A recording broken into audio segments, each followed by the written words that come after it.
আর এই মুহূর্তে আরো একটি গুরুত্বপূর্ণ খবর জানাই আপনাদেরকে। বরানগর কাণ্ড, যেখানে ব্যবসায়ীকে মারধর করা হয়েছে, শঙ্কর রাউতের বিরুদ্ধে যাবতীয় অভিযোগ। তারপরেও জানেন পুলিশ একেবারে নিরুত্তাপ, কোন রকম ভাবে এখনো মামলা পর্যন্ত দায়ের হয়নি এই শঙ্কর রাউতের বিরুদ্ধে। আচ্ছা, কারণটা কি? বিধায়কের সঙ্গে ঘনিষ্ঠতা, নাকি এলাকায় দাপট? আর এর জন্য কি পুলিশের হাত কাঁপছে? দেখুন আপনারা।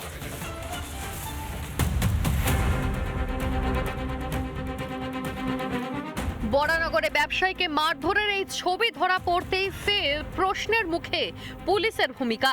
শুক্রবারের এই ঘটনার পর নাটের গুরু শঙ্কর রাউতের বিরুদ্ধে অভিযোগ করেন আক্রান্ত ব্যবসায়ী। অভিযোগপত্রের নাম থাকলেও এফআইআর এ নাম নেই মূল পাণ্ডার।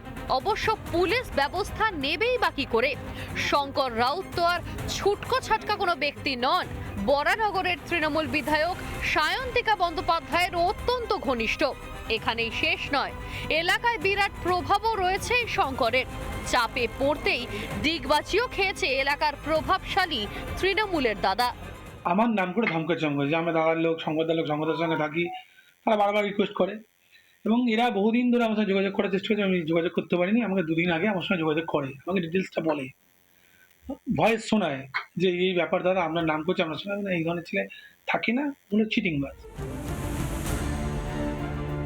বিধায়কের সঙ্গে ওঠবোস, সেই কারণেই কি পুলিশের নরম মনোভাব? এফআইআর নিতে এত অনীহা? তৃণমূল কংগ্রেসের নেতা বা কর্মী বা সমর্থক তো সব জায়গাতেই আছে। তো এটা এই যে বিষয়টা নিয়ে আপনারা কথা বলছেন, এইটার সাথে রাজনৈতিক কোনো কানেকশন নেই। দলের এর সাথে, এই ঘটনার সাথে কোনো কানেকশন নেই। পাল্টা কটাক্ষ করেছে বিজেপিও। বিধায়িকা সায়ন্তিকা দেবী ঘনিষ্ঠ বলে সবাই জানে। শঙ্কর রাউত, যিনি তোলাবাজি করেন, মারধর করেন লোকজনকে, মগের মুলুক বানানেই রাজ্যকে, সেখানে পুরো আশীর্বাদ এবং বরদান রয়েছেন মমতা বন্দ্যোপাধ্যায়ের। মানুষকে ভয় দেখাবার মূল কারিগর, তাদেরকে কখনো জেলে পোরা যাবে না। পুলিশের কাছে এই নিদান তো রয়েছে।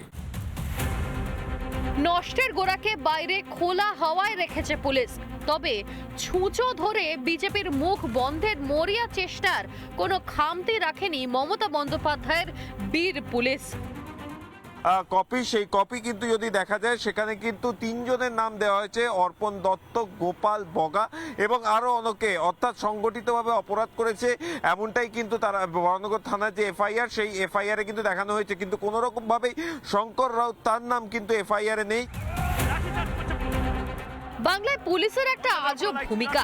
কোন জায়গায় তাদের সক্রিয় বা অতি সক্রিয় হতে হবে আর কোন জায়গায় চুপচাপ দেখতে হবে, তা কয়েক বছরে বেশ রপ্ত করে ফেলেছে পুলিশ প্রশাসন। কসবায় বোমাবাজির পরেও এখনো সোনা পাপ্পুদের ধরতে পারেনি পুলিশ। সঞ্জয় রাউতকে কি ধরতে পারবে বরানগর থানা? নাম বলার পরেও কোন ক্ষমতায় অভিযুক্ত মুক্ত হাওয়ায় ঘুরে বেড়ায়? শাসক দলের পরিচয় যুক্ত হলেই কি বাংলায় আইন বদল হয়ে যায়? আইন কি সবার জন্য সমান, নাকি প্রভাবশালীদের জন্য আলাদা? আর কবে নিজের কাজটা করবে এই রাজ্যের পুলিশ? রিপাবলিক বাংলা।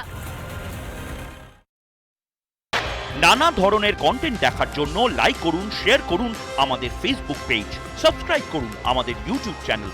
পাশাপাশি অন্যান্য ব্রেকিং নিউজের জন্য অবশ্যই চোখ রাখুন রিপাবলিক বাংলায়।